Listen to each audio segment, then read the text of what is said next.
Gara-gara bikin rugi bandar judi online, itulah yang rusak pejabat kita. Nggak pernah dengar ceramah. Mereka ngamuk, mereka teriak-teriak mau gulingkan Presiden Prabowo.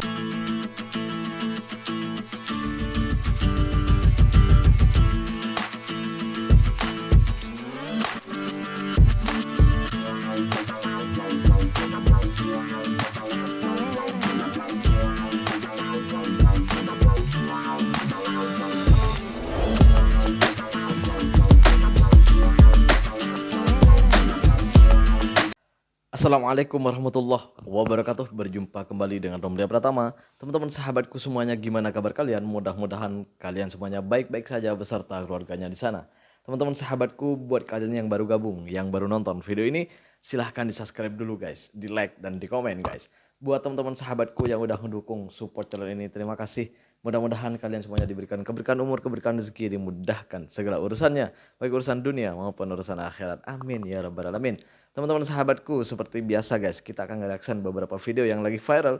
Seperti apa videonya? Ini dia guys. Ini dia. gara-gara bikin rugi bandar judi online, 5 orang pria ini jadi ditangkap polisi. Gimana? Iya benar, kelima orang yang diringkus Polda Daerah Istimewa Yogyakarta ini adalah pemain judi online yang mengakali sistem hingga membuat tekor bandar judol. Modusnya sederhana, ternak akun. Total ada 40 akun yang mereka kelola. Kenapa? Karena sistem judol biasanya akan memberi kemenangan awal untuk menarik pemain baru. Nah, mereka memanfaatkan itu untuk menang di awal, lalu ditarik uangnya, dan setelah itu bikin akun baru lagi. Begitu seterusnya. Pola ini mereka lakukan selama setahun terakhir. Keuntungannya mengambil dari fee atau yang ada promosi tadi. Setiap pembukaan akun atau situs akun yang baru itu. Jadi dia omsetnya itu sebulan bisa 50 juta. Tapi kasus ini bikin bingung warganet. Jadi, siapa yang melapor? Muncul pula narasi bukannya menangkap bandar, malah menjaring pemain judol yang dianggap merugikan. Kelima pelaku bakal dijerat dengan pasal berlapis dengan ancaman hukuman maksimal 10 tahun penjara dan denda maksimal 10 miliar rupiah. Wahyu Diono melaporkan dari Sleman, Daerah Istimewa Yogyakarta. Bener juga kata netizen nih. Terus siapa yang ngelaporin? Yang buat report polis itu siapa? Kejap. Ini yang ditangkap pemain judi online, kan? Oke. Ditangkap karena merugikan bandar. Karena sudah buat bandar tuh rugi. Habis itu ditangkap sama polisi. Yang report nih siapa? Yang buat laporan ke polisi ini siapa ini? Kalau dalihnya masyarakat yang mana ini? Aduh, terus kerjaannya tim cyber gimana nih?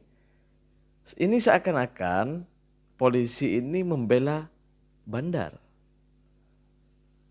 Ini sebenarnya judi ini boleh nggak sih di Indonesia ini? Ilegal apa legal sih sebenarnya? Kok jadi bingung gue ya? Seharusnya kan gimana sih ini? Bandarnya dibiarkan. Buktinya, kenapa gue bilang dibiarkan? Buktinya judi online tuh sampai sekarang tuh marak banget. Bahkan banyak banget gitu.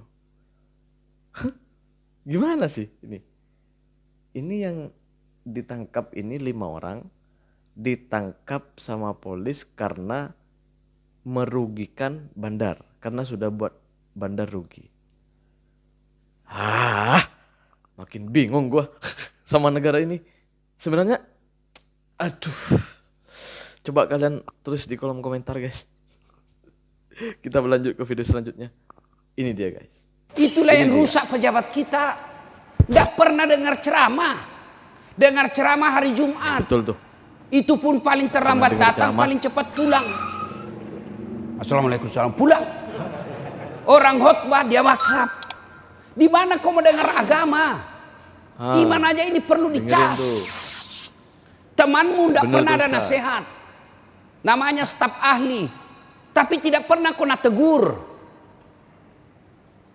Yang ada adalah penjilat.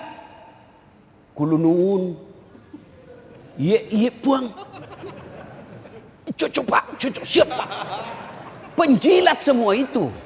Itu yang dorong kau supaya kau ditangkap KPK supaya dia ganti kau. Meskipun tidak ada pejabat di sini, tapi itu kami rakut nanti sampai ke seluruh pejabat yang ada di Indonesia. Dengerin tuh kepada semua pemangku kekuasaan nih, semua pemerintah yang duduk di sana itu, pejabat-pejabat yang duduk di sana itu. Dengerin tuh kata Ustadz tuh tadi ya. Pejabat kita itu jarang sekali mendengarkan ceramah pencerahan. Padahal iman itu perlu dicas juga biar ingat kepada Tuhannya, biar nggak asik korupsi aja, asik buat kebijakan yang selalu merugikan rakyat, nggak enak buat rakyat. Sekali-kali lah ya datang ke majelis ya, datang dengerin ceramah biar ada pencerahan dalam hatinya gitu. Ya paling tidak ya mengubah lah ya kebiasaan buruknya gitu ya. Biar Indonesia ini bisa maju. Ntar dikatain, dikritik malah nggak terima, nggak mau dikritik. Kebiasaan kan di pejabat kita nggak mau dikritik, nggak mau dikata-katain gitu. Padahal bener mereka salah gitu, tapi masih aja nggak mau dipersalahkan, malah cari pembenaran. Aduh, bukan mengevaluasi diri, tapi malah cari pembenaran. Mau jadi apa negara ini? Aduh, yang lain pada menunjukkan kemajuannya masing-masing. Malaysia, Thailand, Singapura, Brunei, Vietnam malah menunjukkan mereka tuh lagi asik dengan kemajuannya. Kita malah sibuk dengan hal-hal yang nggak penting sebenarnya. Aduh, kita berlanjut ke video selanjutnya guys. Ini dia guys. Lo lihat nih guys, kelakuan Bani Muldongo. Waktu rakyat lagi antri gas, pabrik pada tutup, orang susah cari kerja, pajak naik, PHK dan pengangguran di mana-mana, mereka tuh diem semua, kayak orang tolol. Tapi begitu Hasto dan Tom Lembong, dua simbol korban kriminalisasi era Jokowi, dibebaskan, mereka ngamuk. Mereka teriak-teriak mau gulingkan Presiden Prabowo. Beginilah nih contoh mental jongos kekuasaan. Mereka itu bersuara bukan karena penderitaan rakyat, tapi karena takut kehilangan kekuasaan. Pula Emang Jokowi. setan lu semua. Jadi belakangan ini tuh guys, lagi rame guys ya. Lagi rame nih. Pendukung-pendukung Pak Prabowo itu lagi rame nih. Ya, mau menggulingkan Pak Prabowo. Padahal kemarin itu mereka itu mati-matian tuh. Mau menjadikan Pak Prabowo ini sebagai presiden gitu. Sekarang mau digulingkan. Gara-gara apa? Gara-gara Pak Prabowo membebaskan dua yang katanya korupsi nih. Padahal sebenarnya enggak. Di sidang kemarin itu enggak ada satupun bukti-bukti yang menunjukkan bahwa orang dua ini korupsi gitu guys. Corruption gitu. Dan karena putusan hakim itu tidak sesuai, maka Pak Prabowo itu memberikan ya kelonggaran gitu dengan membebaskan mereka berdua, dan sekarang mereka bebas. Terus orang-orangnya Pak Prabowo itu ya orang-orangnya Pak Prabowo yang di belakangnya itu nggak terima guys, nggak terima.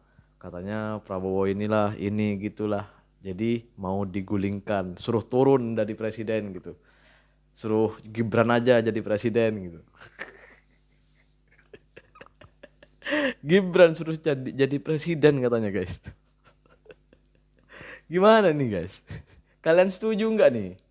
Ya, kalian setuju nggak nih? Prabowo mau digulingkan dan Gibran disuruh jadi presiden gitu, menggantikan Pak Prabowo. Gimana menurut kalian?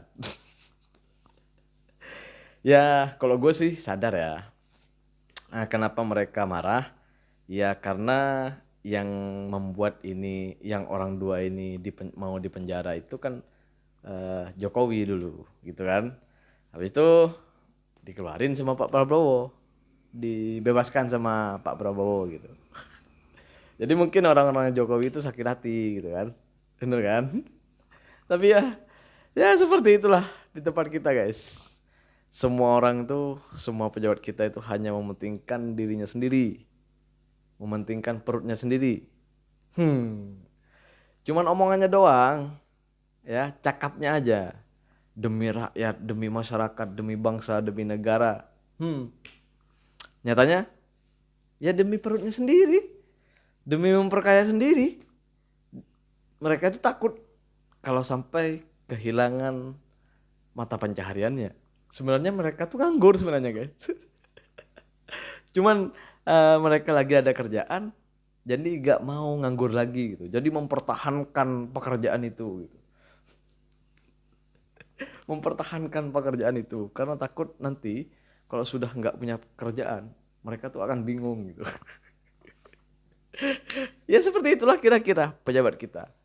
Gimana pendapat kalian? Silahkan tulis di kolom komentar. Terima kasih buat semuanya. Assalamualaikum warahmatullahi wabarakatuh. Jangan lupa guys, shalawat.